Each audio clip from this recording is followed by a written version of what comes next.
ഇന്നേതായാലും November 22 Palakkad ജില്ലാ collector 13/11/2024 ഹൈക്കോടതി ഇറക്കിയിട്ടുള്ള ആനയെഴുന്നള്ളിപ്പ് ചട്ടം കംപ്ലീറ്റ് പാലിക്കണമെന്ന് ആവശ്യപ്പെട്ട് സകലമാന കീഴുദ്യോഗസ്ഥന്മാർക്ക് ഉത്തരവ് കൊടുത്തിട്ടുണ്ട്.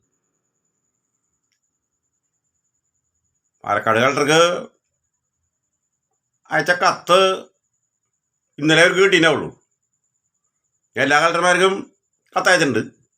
ഇന്നലെ അവർക്ക് കിട്ടി. അവരെഴുത്ത ഓർഡറിൻ്റെ പ്രസക്ത ഭാഗമൊക്കെ എടുത്ത് സകലമാന കീഴുദ്യോഗസ്ഥന്മാർക്കും താഴെ പറയുന്ന രീതിയിൽ 13/11/2024 ഹൈക്കോടതി വിധി ലംഘിക്കാത്ത രീതിയിലെ ആനയെഴുന്നള്ളിപ്പ് അനുവദിക്കാവുന്നുണ്ട്. സകലമാന കീഴുദ്യോഗസ്ഥന്മാർക്ക് അവർ കത്തയച്ചിട്ടുണ്ട്. പാലക്കാട് കളക്ടർക്ക് നമ്മൾ ആദ്യമായിട്ട് അഭിനന്ദനം രേഖപ്പെടുത്തുകയാണ്.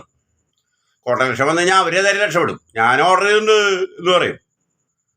ബാക്കി കോട്ടയത്തെ ACF എങ്ങാണ്ട് വിധി വന്ന പിറ്റേ ദിവസം ചെറിയൊരു കടലാസ് കഷ്ണം എഴുതിണ്ടാക്കി അയാൾക്കെതിരെ കോട്ടയം ലക്ഷം വന്നാൽ രക്ഷപ്പെടാനായിട്ടൊരു കടലാസ് എഴുതി ഫോറസ്റ്റ് ഉദ്യോഗസ്ഥന്മാർക്ക് കൊടുത്തിട്ടുണ്ട്. പക്ഷേ അത് കോട്ടയത്ത് 13-ാം തീയതി തൊട്ട് അവിടെ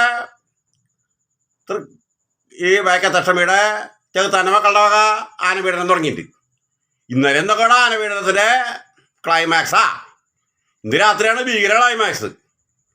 അപ്പോൾ ഏതായാലും കോട്ടയത്തെ കളക്ടറും ബാക്കി 12 ജില്ലയിലത്തെ കളക്ടർമാരും ആന കോൺട്രാക്ടർമാരും ഉത്സവ മാഫിയയുടെയും മദ്യവും ഭക്ഷണവും കിമ്പളം വാങ്ങിച്ച് തിന്ന് കുടിച്ച് രസിച്ച് ഇരിക്കാന്നുണ്ട്.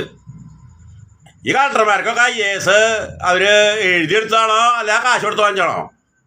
ഈ കളക്ടർമാർക്കൊക്കെ നാണാവില്ലേ? ഒരു ഹൈക്കോടതി വിധി വന്നു കഴിഞ്ഞാൽ നടപ്പിലാക്കാനായിട്ട് ഞങ്ങൾ കത്തയക്കാൻ വേണ്ടി കാത്തിരിക്കില്ല.